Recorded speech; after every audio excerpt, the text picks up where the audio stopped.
It started innocently enough, a quiet Tuesday evening, the kind where time seems to stretch endlessly.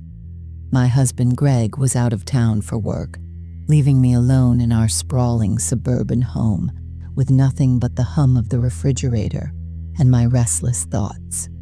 I had planned to spend the night catching up on laundry or maybe indulging in another glass of Chardonnay while flipping through Netflix. But fate has a way of derailing even the most mundane plans. I was sitting at the kitchen island, scrolling absent-mindedly through Instagram, when it happened.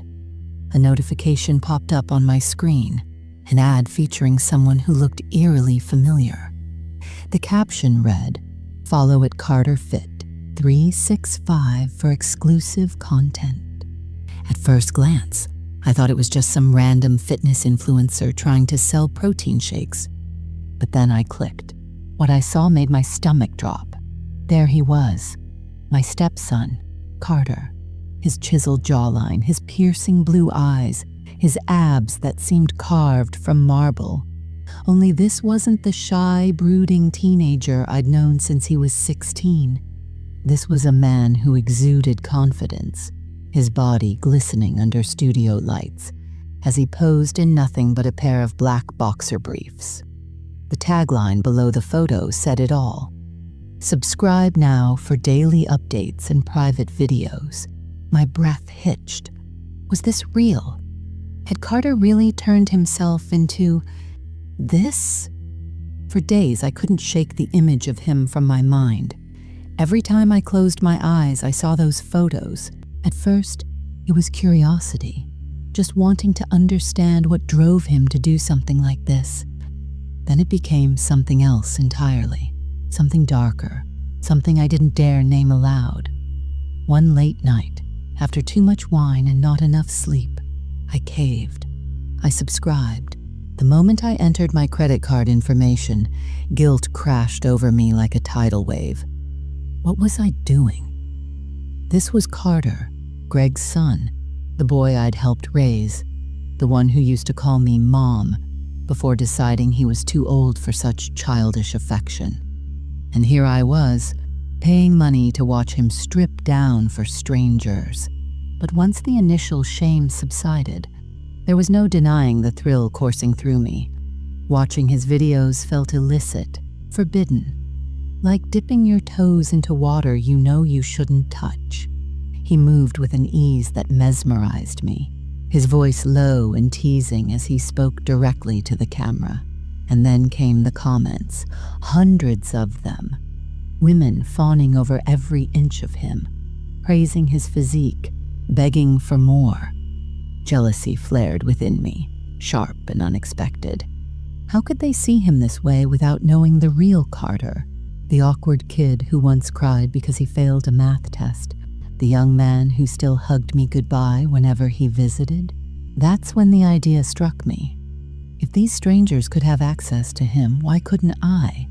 Why couldn't I be part of his world, even if only behind the scenes? I messaged him under a fake account, pretending to be a fan eager to collaborate. To my surprise, he responded almost immediately. "Hey, thanks for reaching out. Always open to new ideas. What did you have in mind?" My fingers hovered over the keyboard, trembling slightly. What did I have in mind? I hadn't thought this far ahead. All I knew was that I wanted to insert myself into his life in a way I hadn't allowed myself to before. "How about we create something unique?" I typed, my pulse racing. "Something artistic. Think photography meets storytelling. You're incredibly photogenic. You could pull off anything." He replied quickly, intrigued. "Sounds cool. Let's chat more about it.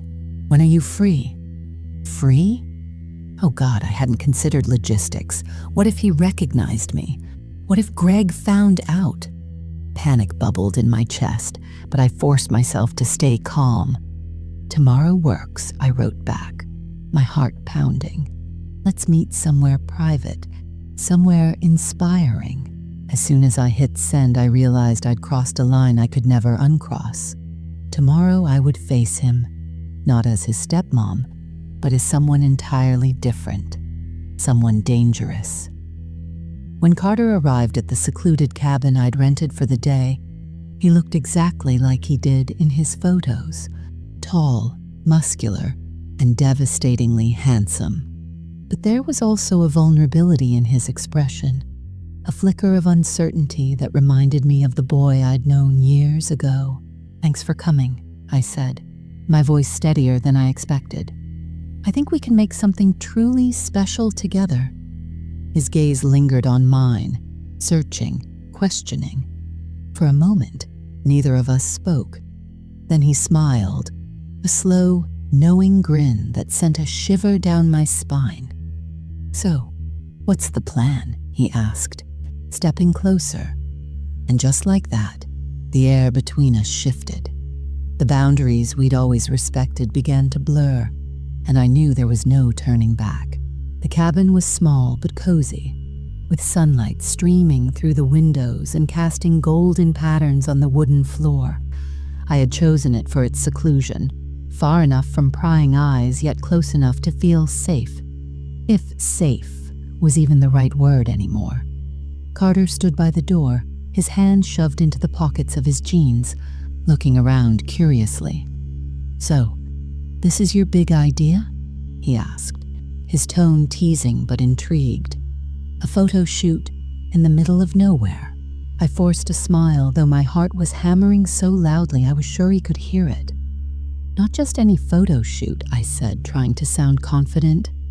"Something raw, something real. No filters, no gimmicks." He raised an eyebrow, stepping closer. "Raw, huh? You sure you're ready for that?" His words sent a jolt through me, both thrilling and terrifying. This wasn't just about photography anymore. It was about how far I was willing to go to keep him here, to make him mine, even if only for a little while. "I think you'll be surprised," I replied, my voice steadier than I expected. "Let's start with something simple. Take off your shirt." For a moment, he hesitated, his gaze locking onto mine. Then slowly, deliberately, he pulled the fabric over his head, revealing the body I'd spent countless nights staring at on my phone. But seeing him in person was different, more visceral, more intoxicating. His skin gleamed under the light, every muscle defined, every scar telling a story. "Well, like what you see," he teased, flexing slightly as he turned to face the window. My breath caught in my throat. "Perfect," I managed to say, grabbing my camera. "Now stand there. Let the light hit you." As I adjusted the lens, framing him against the backdrop of trees outside, I couldn't help but notice the way his shoulders tensed, the subtle shift in his posture as he became aware of my gaze. It was electric, charged with an energy neither of us acknowledged but both felt. We worked for hours, or maybe it only felt that way. Time seemed irrelevant when I was behind the lens, capturing angles of him that no one else ever had. Each click of the shutter brought us closer, not just physically but emotionally. By the time we took a break, sweat glistened on his skin, and my fingers trembled from holding the camera too tightly. "You're good at this," he said, sitting down across from me. His hair was damp, falling messily over his forehead, and his chest rose and fell with each labored breath. "Better than most photographers I've worked with." "Thanks," I murmured, setting the camera aside. My pulse quickened as I watched him reach for a bottle of water, the movement drawing my attention to the curve of his neck, the hollow of his collarbone. There was a pause, heavy with unspoken tension. Finally, he broke the silence. "You know, I never pegged you for someone who'd take risks like this." "What do you mean?" I asked, feigning innocence. "This," he gestured between us. "Us, being here, doing this. It's bold, bold." The word lingered in the air, daring me to admit the truth. Instead, I leaned forward, letting my robe slip slightly off one shoulder. "Sometimes people surprise you." His eyes flickered to the exposed skin before meeting mine again. There was hunger there, undeniable and fierce. "Yeah," he said softly. "They do." Before I could second-guess myself, I reached out, brushing my fingertips along his wrist. He didn't pull away. If anything, he leaned in, closing the distance between us until our faces were inches apart. "Tell me to stop," I whispered, my voice barely audible. "And I will." But he didn't. Not then, not ever. His lips met mine with a ferocity that left me breathless, his hands tangling in my hair as he pulled me closer. Every touch ignited a fire within me, consuming years of restraint and guilt in an instant. This wasn't just desire. It was need, pure and primal. When we finally broke apart, gasping for air, he rested his forehead against mine. "This changes everything, huh?" Me and the dangerous secret we now shared. The cabin became our sanctuary, a place where the world outside ceased to exist. After that first kiss, there was no turning back. Every touch ignited a fire within me. Every glance from Carter sent shivers down my spine. He wasn't just my stepson anymore. He was something more, something dangerous, intoxicating, and utterly irresistible. That night, as the storm raged outside, we gave in completely. The air was thick with electricity, both from the weather and the unspoken tension between us. I stood by the window, watching rain streak down the glass while Carter approached me from behind. His hands slid over my shoulders, warm and firm, pulling me against his chest. "You're trembling," he whispered into my ear, his breath hot against my skin. "Are you scared?" "No," I lied, though my heart was pounding so hard I thought it might burst. "I'm not scared." He chuckled softly, the sound low and knowing. "Good. Because this is what you've wanted, isn't it?" Before I could respond, his lips were on my neck, trailing kisses along my collarbone. My knees nearly buckled at the sensation, but his arms held me steady, strong and sure. His fingers traced patterns across my bare skin, each movement deliberate, teasing. It was as if he knew exactly how to unravel me, piece by piece. "Tell me what you want," he murmured, his voice rough with desire. "Say it." "I want you," I breathed, the words tumbling out before I could stop them. "Just you." A growl escaped his throat, and suddenly I was spun around to face him. His eyes burned with intensity, locking onto mine as he pressed me against the wall. The heat of his body radiated through me, making my pulse race even faster. His mouth crashed against mine again, hungry and demanding. His hands roamed freely, exploring every curve, every inch of exposed flesh. Each touch left trails of fire in its wake, awakening parts of me I'd long buried. When his fingers dipped lower, brushing against the sensitive skin of my inner thigh, I gasped, arching into him instinctively. "You feel so good, Chow," he groaned, his lips moving to my jawline, then lower still. "So damn good."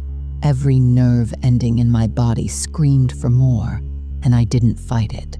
Instead, I clung to him, my nails digging into his back as he explored further, pushing boundaries neither of us had dared cross until now. The forbidden nature of it all only heightened the pleasure, making each moment sharper, more intense. Time lost all meaning as we surrendered to the passion consuming us. Clothes fell away one by one, discarded carelessly on the floor. The dim light from the bedside lamp cast shadows across his sculpted form, highlighting every ridge and valley of his muscles. He was breathtaking, a living masterpiece I couldn't look away from. When he finally lowered himself onto me, I let out a moan that echoed through the room. The connection was electric, primal, a merging of two souls desperate for release. His rhythm was slow at first, deliberate, as if savoring every second. But soon urgency took over, driving him deeper, harder, faster. "Don't stop," I pleaded, my voice barely audible over the sound of our ragged breathing. "Please don't stop." "I won't," he promised, his voice strained with effort. "Never." Each thrust sent waves of pleasure coursing through me, building steadily until I thought I might explode. My cries grew louder, filling the space between us, urging him on. And when the climax finally hit, it was overwhelming. A tidal wave of ecstasy that left me breathless and spent. Carter collapsed beside me, his chest rising and falling rapidly as he struggled to catch his breath. For a long moment, neither of us spoke. We simply lay there, tangled together in the aftermath, basking in the intimacy we'd shared. When I woke the next morning, sunlight streamed through the windows, bathing the room in golden light. Carter was already awake, sitting on the edge of the bed, his back to me. He looked different somehow, older, more serious. "What are we doing?" I asked quietly, breaking the silence. My voice sounded foreign, laced with equal parts guilt and longing. He turned to face me, his expression unreadable. "What do you mean?" "This. Us." I gestured between us, my hand trembling slightly. "It's wrong. You know it is." "Wrong or not, it happened," he said firmly. "And I don't regret it." His words hung in the air, heavy with implication. Part of me wanted to argue, to remind him of the consequences if anyone found out. But another part, the selfish, reckless part, didn't care.